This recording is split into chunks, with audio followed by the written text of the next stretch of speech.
परमहंसवरं परमार्थपतिं पतितोद्धरणे कृतवेषजतिं यतिराजगणैः परिसेव्यपदं प्रणमामि सदा प्रभुपादपदम् प्रणमामि सदा प्रभुपादपदं प्रणमामि सदा प्रभुपादपदम्। गौड़ीय आचार्य भास्कर श्री रूपानुग नवमधस्थन आचार्य प्रवर अष्टोत्तर शतश्री श्रील भक्ति सिद्धांत सरस्वती गोस्वामी ठाकुर श्रील प्रभुपाद जी की जय। श्रील गौरकिशोरदास बाबा जी महाराज जी की जय। श्रील सच्चिदानंद भक्ति ठाकुर महाशय जी की जय। श्री रूपानुग आचार्य वर्ग की जय। श्रील गुरु महाराज जी की जय। दशमधस्थन आचार्य वृंद की जय। श्रील प्रभुपादेर पार्षद वृंद की जय। समागत भक्त वृंद की जय। धन्यवाद प्रणाम। আমরা শ্রীল ভক্তিবিনোদ ঠাকুর মহাশয়ের প্রবন্ধ বৈষ্ণব নিন্দা এই শীর্ষক প্রবন্ধ থেকে পড়ছি। গত কয়েকদিন আমরা কতগুলি বিষয় পড়েছি, আজকে তার পরবর্তী অংশ থেকে। নাম ও নামাভাসের পার্থক্য বিচার করিবার এখানে অবকাশ নাই, সময়ান্তরে বিশেষ রূপে সে বিষয়ে বিচার করিব। এই পর্যন্ত স্থলে বলিতে পারি যে শাস্ত্রীয় শ্রদ্ধা অর্থাৎ শুদ্ধ শরণাগতির সহিত কৃষ্ণ নাম উচ্চারিত হইলে নাম হয়। অন্যাভিলাষিতাযুক্ত বা জ্ঞান কর্মযোগ বৈরাগ্য আদি দ্বারা আবৃত যে নাম তাহা নামাভাস।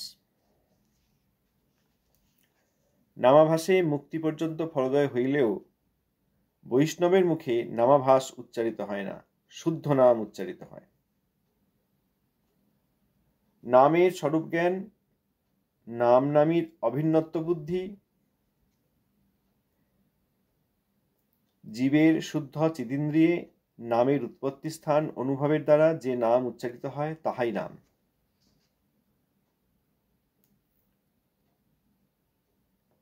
তদ্রূপ এক নাম যাহার জিহ্বায় উদিত হয় তিনি বৈষ্ণব।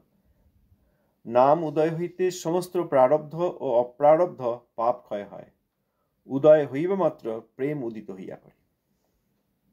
বৈষ্ণব স্বভাবত সর্বগুণসম্পন্ন ও সর্বদোষ বিবর্জিত।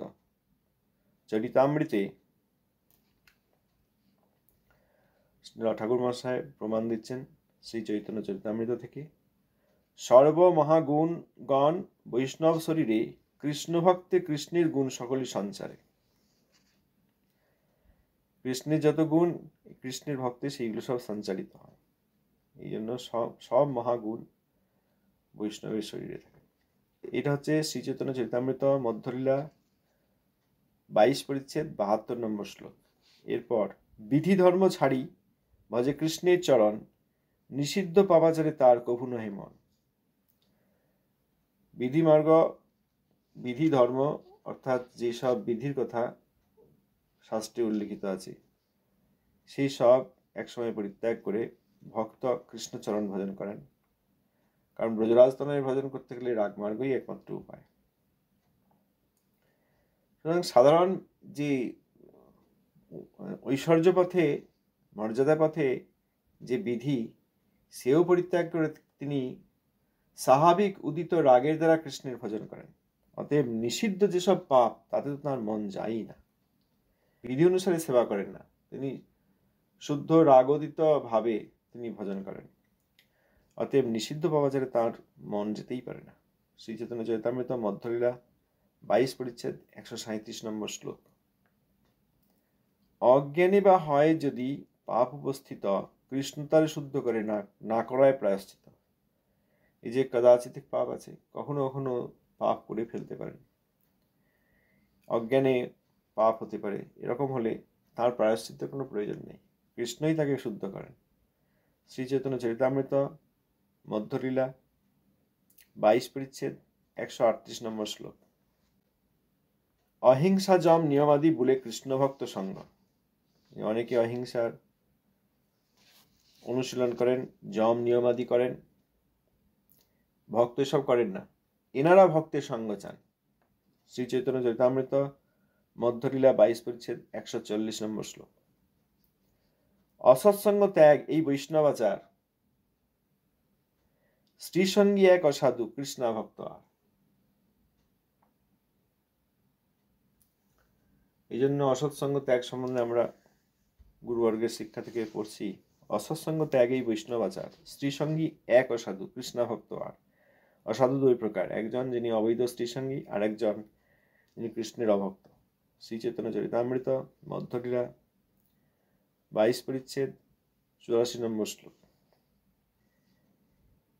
ঠাকুর মহাশয় সিদ্ধান্ত করছেন যে এই পর্যন্ত এই কথা বলা যায় যে শাস্ত্রীয় শ্রদ্ধা অর্থাৎ শুদ্ধ শরণাগতির সঙ্গে কৃষ্ণ নাম উচ্চারিত হলে সেইটা হচ্ছে শুদ্ধ নাম। অন্নাভিলাষিতা থাকলে জ্ঞান, কর্মযোগ, বৈরাগ্য ইত্যাদি দ্বারা আবৃত যে নাম তাহা নামাভাস।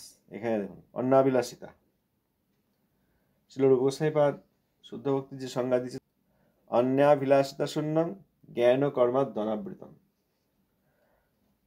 এখানে ঠাকুর মহাশয় বলছেন অন্নাভিলাষিতা যুক্ত থাকলে, জ্ঞানের ভাবনা থাকলে, কর্মযোগের ভাবনা থাকলে বা বৈরাগ্য ইত্যাদি থাকলেও তখন যে নাম করা হয় তার নামাভাস। অতএব বৈরাগ্যও ত্যাগ করতে হবে। শ্রীল প্রভুপাদও বলেছেন ভোগ ত্যাগ এবং ত্যাগ ত্যাগ। নামাভাসে মুক্তি হয়, কিন্তু বৈষ্ণবের মুখে নামাভাস হয় না, বৈষ্ণবের মুখে শুদ্ধ নাম হয়। নামের স্বরূপ জ্ঞান, নাম নামের অভিন্নত্ব বুদ্ধি, নামের স্বরূপ আর নাম এবং নামী অর্থাৎ কৃষ্ণ নাম এবং স্বয়ং কৃষ্ণ এনারা অভিন্ন, এই বুদ্ধি নিয়ে বৈষ্ণব হরিনাম করেন। জীবের শুদ্ধ চিদিন্দ্রিয় নামের উৎপত্তি স্থান, অনুভবের দ্বারা যে নাম উচ্চারিত হয় তাহাই নাম। তো এই প্রাকৃত জীব হয়, প্রাকৃত জীবে নাম করছি এই ধারণায় নয়, শুদ্ধ চিদিন্দ্রিয় সেখানে নাম প্রকাশিত হচ্ছেন। তারপরেই আছে যে তারপরেই জিহ্বাদিতে নাম নৃত্য করেন।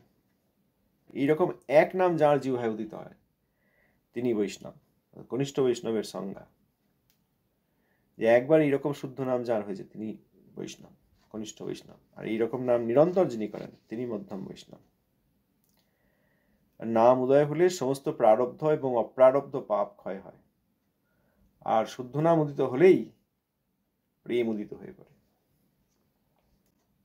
বৈষ্ণব স্বভাবত সর্বগুণ সম্পন্ন ও সর্বদোষ বিবর্জিত। বৈষ্ণবের কোনো দোষ নাই এবং সমস্ত গুণ তাঁর হৃদয়ে। অকিঞ্চনা ভক্তি যার, তাহার শরীরে সর্বগুণ সহ সর্বদেবতা বিহরে।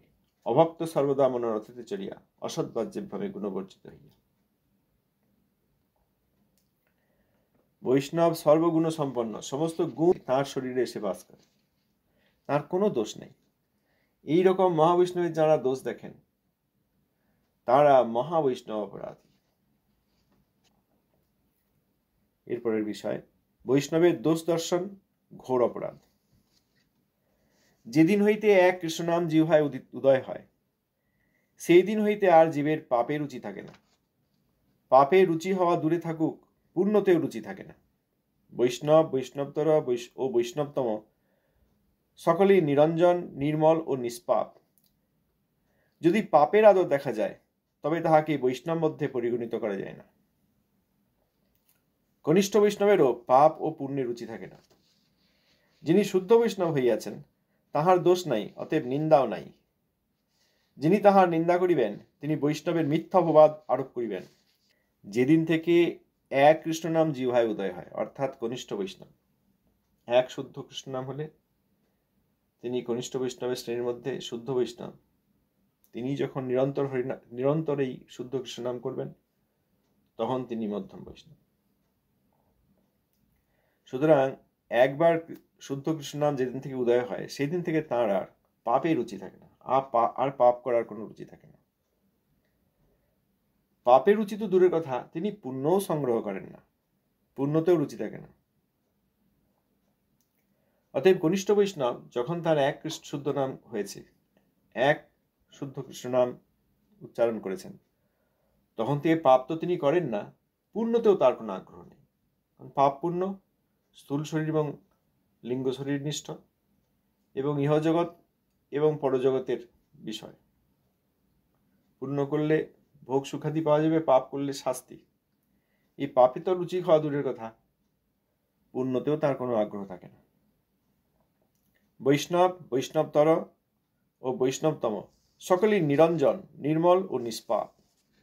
কনিষ্ঠ বৈষ্ণব, যার একবার শুদ্ধ নাম হয়েছে,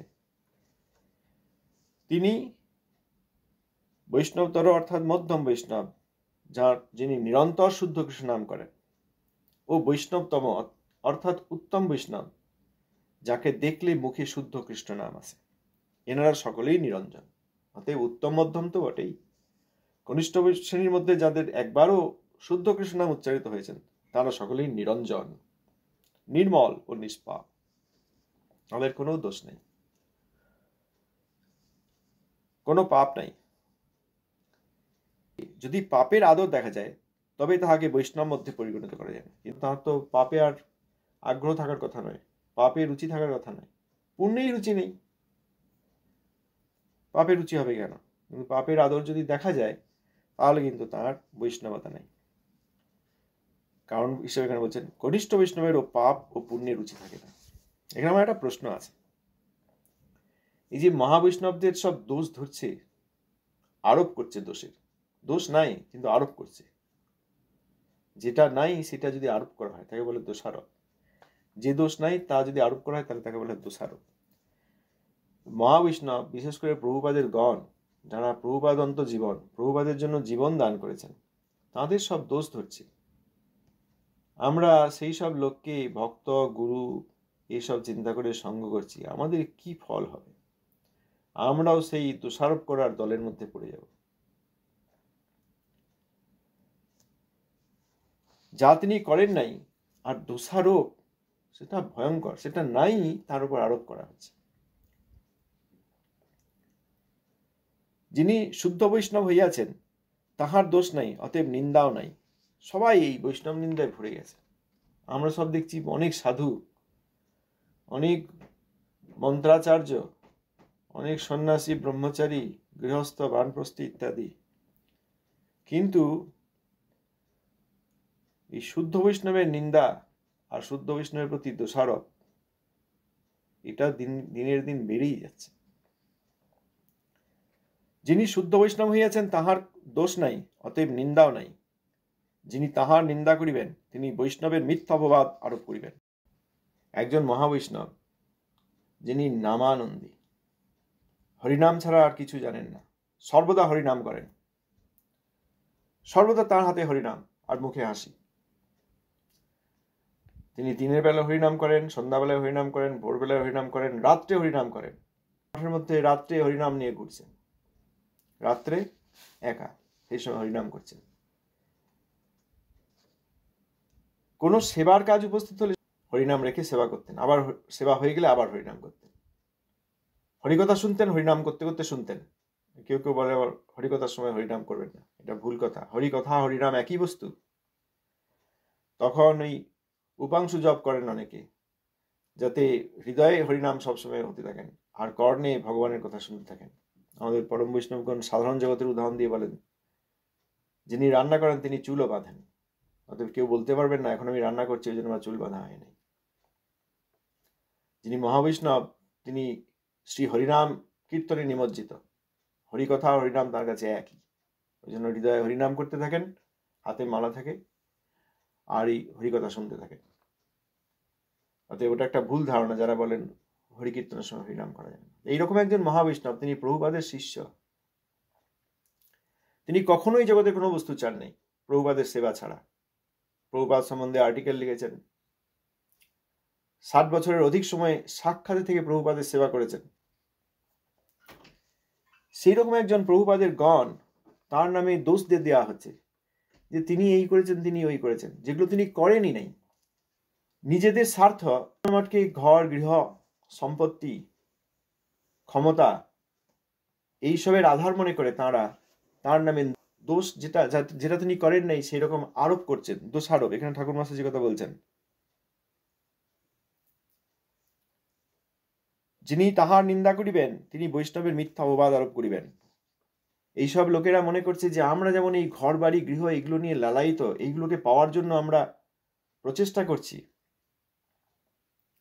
এই সিংহাসন এতে বসার জন্য আমরা প্রতিযোগিতা করছি, এই প্রতিযোগিতামূল্যে যাতে আর কেউ না পায় আমি যেন পাই, এরকম একটা হয়েছে। অনেকে তো এরকম সন্ন্যাসাদি নিয়েছেন, তাদের সব নাম দেওয়া আছে কাগজে, আইনের কাগজে, প্রথম জন, দ্বিতীয় জন, তৃতীয় জন। যার নাম এই তৃতীয় স্থানে আছে তিনি দেখলেন সর্বনাশ, আমার আগে দুজনের নাম দেওয়া আছে। তাদের যিনি গুরুদেব তিনিও প্রভুপাদের শিষ্য, তিনি 3 জনের নাম দিয়েছেন। এই তৃতীয় জন কি করলেন, দেখলেন তাহলে তো সর্বনাশ, এই প্রথম দ্বিতীয় যতদিন জীবিত থাকবে আমি তো তাহলে কোনো শক্তিই পাবো না, আমাকে তো ব্যাকআপ হিসেবে রাখা হয়েছে, 3 নম্বর অপশন, তাহলে 1 নম্বর যে সে হবে, 1 নম্বর না হলে 2 নম্বর হবে, আমার তো 3 নম্বরের স্থান। তখন সেই ব্যক্তি কি করেছে, সে এইরকমই একটা আইনের কাগজ নকল তৈরি করেছে, করে নিজের নামটা প্রথমে দিয়ে দিয়েছে, দিয়ে বলছে এইটা তার গুরুদেব করেছেন, এইটা অরিজিনাল, এটা আসল, কিন্তু এটা তিনি একটা নকল কাগজ করেছেন। এগুলো সব প্রভুপাদের প্রশিষ্য হচ্ছেন। আর প্রভুপাদের আরেকজন শিষ্যের নামে তিনি দোষ দিয়ে দিচ্ছেন যে উনি ওই যেখানে আমার নামটা 3 নম্বর আছে সেইটা একটা নকল কাগজ, সেইটা উনি তৈরি করেছেন। আচ্ছা, উনি কেন তৈরি করবেন? প্রভুপাদের গণ, তিনি প্রভুপাদের শিষ্য, আর আপনারা সব প্রভুপাদের শিষ্যের শিষ্য। প্রভুপাদের শিষ্যের শিষ্যরা কার কোথায় নাম আছে, তাদের গুরুদেব কি দিয়ে গেছেন, তিনি পরিবর্তন করতে যাবেন কেন? তার কি উদ্দেশ্য, কি লাভ হবে? আর এই 2 জন একইভাবে তার অবমাননা করতেন, 1 নম্বরে যিনি আর 3 নম্বরে যিনি একইভাবে প্রভুপাদের সেই শিষ্যকে অবমাননা করতেন। অতএব এই 3 নম্বরকে 1 নম্বর দেবো, এইসব জগতের লোক হলেও করবে না, দুজনেই তো অপরাধী এবং অবমাননাকারী, প্রভুপাদের অবমাননাকারী, নিজেদের গুরুদেবকে অবমাননা করে। সুতরাং এই 3 নম্বর লোককে 1 নম্বর দেবো, এরকম করবেন কেন? তো কোনো কারণ নাই করার। সেই রকম একজন প্রভুপাদের গণকে এই কথার একটা মিথ্যা অপবাদ দিয়ে তারা বলে, ও উনি এই জিনিসটা করেছেন। মোটেই করেন নাই, উনি এই জিনিসটা করেন নাই। যিনি 3 নম্বরে ছিলেন তিনি 1 নম্বর আসার জন্য তিনি এই নকল করেছেন, আর এই নকলের দোষটা তিনি তার গুরুদেবের গুরু ভাই, শিক্ষা গুরুদেব এবং গুরুদেবের অভিন্ন মূর্তি, গুরুদেবেরই আরেক রূপ, তার নামে দোষ দিয়ে চালিয়ে দিয়েছেন। এই জন্য সব সর্বনাশ হয়েছে, এই জন্য কোনো ভজন নাই, এই জন্য হানাহানি, এই ঝগড়া দ্বন্দ্ব। এই মহাবৈষ্ণব যেদিন অপ্রকট হলেন সেই দিন এই মঠ অপ্রকট হয়ে গেছেন, আর ভজনও অপ্রকট হয়ে গেছেন। ওই জন্য এখন যত যারা এই যে অনেকে বলেন না এখন এই দেখছি, এখন তাই দেখছি, কেন দেখছেন? একবার প্রশ্ন করে দেখুন, একবার বিচার করে দেখুন যে কেন আমরা এরকম দেখছি। কোথায় থেকে গঙ্গার জলই তো আসছিল, কোথা থেকে এই নর্দমার জল শুরু হয়ে গেল, কোনখানে ছেদ হয়ে গেছে, কোনখানে প্রবাহ অন্যদিকে ঘুরে গেছে, আমরা এই ভুল একটা প্রবাহে ঢুকে গেছি। গঙ্গার জল শ্রীহরির চরণামৃত বয়ে আসছিল, কি হয়ে গেল যে আমরা এখন সব দেখছি সমস্যা, সব জায়গায় দ্বন্দ্ব, কোর্ট কেস, তারপর অপরাধজনক ব্যবস্থা, যত রকম অপরাধ সম্ভব, বৈষ্ণবের অপরাধ, হরির চরণে অপরাধ, নামের চরণে অপরাধ, গ্রন্থের চরণে অপরাধ, তুলসী দেবীর চরণে অপরাধ, ধামের চরণে অপরাধ, সেবায় অপরাধ, রান্নাঘরে অপরাধ, কোথায় অপরাধ নেই? একদম পাপাচার কোথায় নেই? চরিত্রে অপরাধ, সব অপরাধ। কি করে হলো একবার একটু চিন্তা করে আমাদেরকে দেখতে হবে, কোথা থেকে হলো? ওই একটি ভুলের জন্য, এই 3 নম্বর লোকটা 1 নম্বরে যাওয়ার জন্য একটা নকল কাগজ করে সেই আসল যেটা কাগজ ছিল সেইটা প্রভুপাদের একজন গণের নামে চাপিয়ে দিলেন। প্রভুপাদের সেই গণ কিন্তু কোথাও কোনো কাগজ লেখেন নেই, তার কাগজ লেখার কোনো কারণ নেই, তার কিছু পাওয়ারই নেই। 3 নম্বর লোককে 1 নম্বরে আনায় তার কোনো উদ্দেশ্য নেই। আর মহাবৈষ্ণবের এই জগতের কোনো উদ্দেশ্য থাকে না। তিনি আমাকে ঘর বাড়ি, বিষয় সম্পত্তি, অধিকার, সাম্রাজ্য, ক্ষমতা, অর্থ পাওয়ার একটা বিশেষ উপায় হতে পারে এরকম হিসেবে তিনি দেখেনই নেই। তিনি সর্বদা হরিনাম করতেন, জিজ্ঞেস করে দেখবেন। কিন্তু সেই প্রভুপাদের গণকে লুকিয়ে দেওয়ার চেষ্টা, সব জায়গায় লুকিয়ে দাও। যারা বালিশ, যারা কিছু জানে না, সামান্য লৌকিক শ্রদ্ধা নিয়ে এসেছে, তাদেরকে প্রথমেই বলা হয় যে এইদিকে যাবে না, ওইদিকে করবে না, এনাদের সঙ্গে কারোর যোগ থাকলে তাদের সঙ্গে যোগ করবে না। যেমন আরেকটি সংস্থায় হয়, প্রথমেই তাদের কি করা হয়, গৌড়ীয় মঠ যাবে না, গৌড়ীয় বৈষ্ণবদের সঙ্গে সঙ্গ করবে না, গৌড়ীয় মঠের ব্রহ্মচারীর সঙ্গে কথা বলবে না, কোনো গৌড়ীয় মঠ যাওয়ার দরকার নেই, এমনকি যোগপীঠ যাওয়ারও দরকার নেই, মহাপ্রভুর জন্মস্থানেরও দরকার নেই, সেখানে যাওয়ারও দরকার নেই। মূল মঠ, শ্রী চৈতন্য মঠ, প্রভুপাদের সমাধি, সেখানে যাওয়ার দরকার নেই। প্রভুপাদের নাম সমানের সঙ্গে নেবে না, কিভাবে প্রভুপাদের নাম নিতে হয় তারা শেখালেন না, তারা শ্লোক শিখে যাচ্ছেন, মুখস্থ করে যাচ্ছেন, কিন্তু প্রভুপাদের নাম নিতে পারেন না। গীতার 20টা শ্লোক মুখস্থ করেছে, ভক্তিরসামৃত সিন্ধুর কোনো শ্লোক পড়ে কিনা সন্দেহ, কারণ ভক্তিরসামৃত সিন্ধু বলে যা এনারা পড়েন সেখানে শ্লোকের কোনো উল্লেখ নেই। যাই হোক, তারা সব শাস্ত্রী হচ্ছেন, অপশাস্ত্রী হচ্ছেন, মিথ্যা শাস্ত্রী হচ্ছেন, বিশ্ব শাস্ত্রী হচ্ছেন, অপরাধ শাস্ত্রী হচ্ছেন, বৈষ্ণব নিন্দক শাস্ত্রী হচ্ছেন, বহু রকম শাস্ত্রী হয়, কিন্তু ভক্ত শাস্ত্রী ভক্তি শাস্ত্রী হচ্ছেন না, তাদেরও প্রথমেই হয়। এরকম দেখা যায় দেশ এবং তার প্রতিবেশী দেশ থাকে, কিছু প্রতিবেশী দেশ আছে বিভিন্ন জায়গায়, সেই প্রতিবেশী দেশ এত শত্রুতা করে যে প্রথম যখন তাদের বাচ্চারা জন্ম হয়, বড় হয়, একটু বড় হয়, তখন তারা অ আ ক খ এবিসিডি তাদের যে ভাষা, সেই ভাষায় অ আ ক খ লিখতে শেখে নাই। 1 2 3 একে চন্দ্র 2 আমরা যেমন বাংলায় পড়ি সেরকম তাদেরও একটা পড়ার ব্যবস্থা আছে, 1 2 3 4 সংখ্যা, এসব শেখে নাই। প্রথম তার একটা জিনিস শিখেছে, কি শিখেছে, যে এই প্রতিবেশী দেশ আমাদের শত্রু। নিজের নাম ঠিক করে বলতে পারে না, কিন্তু এটা বুঝে গেছে যে প্রতিবেশী দেশ আমাদের শত্রু, ওই প্রতিবেশী দেশের যারা অধিবাসী তারা আমাদের শত্রু। এই জিনিসটা আজকাল শুদ্ধ ভক্তি প্রচারময় প্রচার কেন্দ্র যেসব স্থান, সেখানেও অনেক জায়গায় হচ্ছে।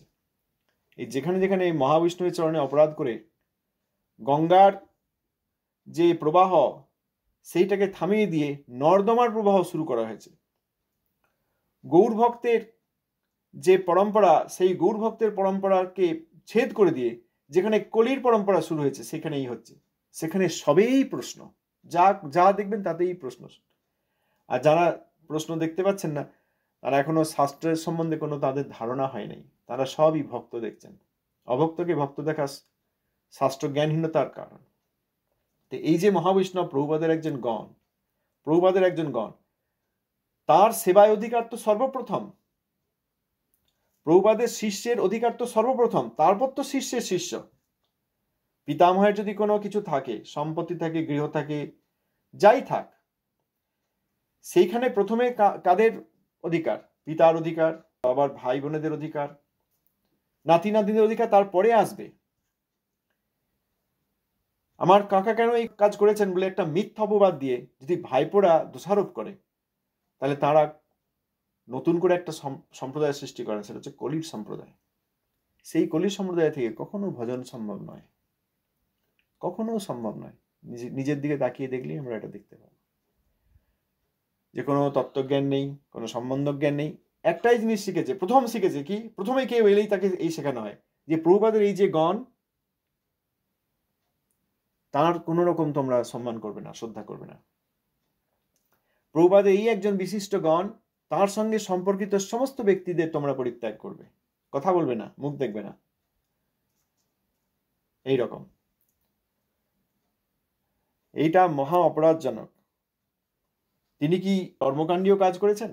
প্রভুপাদের এই গণ, তিনি কি কর্মকাণ্ডীয় কাজ করেছেন? তিনি কি জ্ঞানকাণ্ডীয় কাজ করেছেন? তিনি কি যম নিয়ম করেছেন? তিনি কি পাপ করেছেন? আচ্ছা, পাপ যদি নাও করে থাকেন, তিনি কি পুণ্যও করেছেন? তার কি কোনো অন্যাবিলাসিতা ছিল? তিনি কি আর কিছু চেয়েছেন? না, তিনি সবসময় হরিনাম করতেন, হাসি মুখ। আর প্রভুপাদের শিক্ষা, প্রভুপাদের উপদেশ, প্রভুপাদের আচরিত ধর্ম নিজে আচরণ করে শিক্ষা দিতেন। কারণ এই বৈষ্ণব অপরাধ থেকে যতক্ষণ আমাদের কারো স্খলন না হবে, আমরা যতই হরিনাম করি, দর্শন করি, পরিক্রমা করি, হাসাহাসি করি, হরিকথা শুনি, আমাদের মঙ্গল হচ্ছে না। কারণ আমরা ওই নর্দমার জলের মধ্যে ঘোরাঘুরি করছি, আমরা কলির পরম্পরার মধ্যে থেকে হরিভজনে, গৌর ভজনের চেষ্টা করছি। কলি কুকুরো কদনে যদি চাও হে, এইটা না হয়ে কলিযুগ পাবন কলি ভয় না শোন শ্রী সচি নন্দন গাও হে, এইটা না হয়ে আমরা কলির ভজনা করছি। কলির ভজনা করে কখনো গৌর পদ আশ্রয় হয় না। গৌর পদাশ্রিত মহাবৈষ্ণবের অনুসরণ করলে তবে কলির থেকে মুক্তি পাওয়া যায়। এইসব কথা পড়ার একটাই উদ্দেশ্য, এই কলি পরম্পরা থেকে যাতে আমাদের প্রথমে উদ্ধার হয়। ভক্তদের উদ্দেশ্য হয় শুদ্ধ বৈষ্ণবের কাছে নিয়ে যাওয়ার। আমরা সেই দিন পড়লাম যে জীবন্ত মঠ কি করে হয়। জীবন্ত মঠ আচারময় প্রচারে হয়। তখন সদ্গুরুপাদ পদ্মের কাছে যদি কেউ নিয়ে আসতে পারেন, অর্থাৎ প্রভুপাদের কাছে যদি কেউ নিয়ে আসতে পারেন কোনো ব্যক্তিকে, তাহলে চেতনার মঠ, চেতনের উন্মেষ হয় সেই ব্যক্তির, এবং চেতনার মঠ চৈতন্য মঠ প্রতিষ্ঠা করা হয় তার হৃদয়ে। কিন্তু আমাদের প্রথম উদ্দেশ্য হচ্ছে কলির থেকে ছাড় পাওয়া। সেই জন্য আমরা প্রভুপাদ, গৌরসুদাস বাজার, ভক্তিনাথ ঠাকুর, জগন্নাথ দাস বাজি মহারাজ এনাদের শিক্ষা আচরিত ধর্ম আমরা পড়াশোনা করার মাধ্যমে জানার চেষ্টা করছি ক্ষুদ্র বুদ্ধি দিয়ে, যাতে আমরা অনুসরণ করতে পারি। কলিপদে যারা অনুসরণ করছে তাদেরকে তো প্রথমে সরিয়ে আনতেই হবে। কলির পদে থেকেই তো আর গৌর চরণাশ্রয় হয় না। নর্দমার জলের মধ্যে সাঁতার কাটবো, হাসবো, সেই নর্দমার জল খাবো, সেইখানেই মলমূত্র ত্যাগ করবো, আবার সেই নর্দমার জলই আবার খাবো, বৈষ্ণব অপরাধ করতে থাকবো আর হরিভজন হতে থাকবে, তা তো সম্ভব নয়। অতএব প্রথম কাজ হচ্ছে এই অসৎসঙ্গ ত্যাগ, যে ঠাকুর মহাশয় এখানে বললেন। অসৎসঙ্গ ত্যাগ, এই বৈষ্ণব আচার। স্ত্রী সঙ্গে এক অসাধু, কৃষ্ণা ভক্ত। আর এনারা কোন দলে পড়েন? এনারা বিশেষ করে কৃষ্ণা ভক্ত, কৃষ্ণের অভক্ত। বৈষ্ণব চরণে যারা অপরাধী তারা অভক্ত, তারা ভয়ঙ্কর অপরাধী। অতএব যিনি কর্ম, জ্ঞান, অন্যাভিলাষিতা ইত্যাদি পরিত্যাগ করে কেবল নামের আশ্রয় করেছেন, সেই রকম ব্যক্তিত্বের কখনো অপরাধ করা যাবে না। প্রভুপাদের গণের তো নয়। যিনি তাহার নিন্দা করিবেন তিনি বৈষ্ণবের মিথ্যা অপবাদ আরোপ করিবেন। এই মিথ্যা অপবাদ থেকে আমাদের সাবধান হওয়া দরকার। যারা মিথ্যা অপবাদ দিচ্ছেন সম্পূর্ণরূপে সম্পর্ক ছিন্ন করা দরকার। শুধু তাই নয়, সেই মিথ্যা অপবাদ প্রথমে নিরাকৃত করা, দূরীকৃত করা প্রয়োজন। শুধু সরে থাকবো, দূরে থাকবো বললেই হবে না। ঔদাসীন্য, সহিষ্ণুতা বা পরিত্যাগ, বিদ্বেষের যে তীব্রতা তার উপর নির্ভর করে যদি অল্প হয় তাহলে ঔদাসীন্য, গুরুত্ব দেন না, সহিষ্ণুতা সহ্য করেন। আর যদি খুব অধিক পরিমাণে বিদ্বেষী হন তাহলে তাদের পরিত্যাগ করেন। সেই বিষয়ে যাতে জগতের লোক পরিত্যাগ করে, বালিশেরা যাতে সেই নর্দমায় গিয়ে স্নান করে, গঙ্গায় স্নান করে এলাম মনে না করে, কলির দাসত্ব গ্রহণ করে গৌরপাদ পদ্মের আশ্রয় পেয়েছি এই মনে না করে, এইটা প্রচেষ্টা করা দরকার। তবে জগতের মঙ্গল হবে।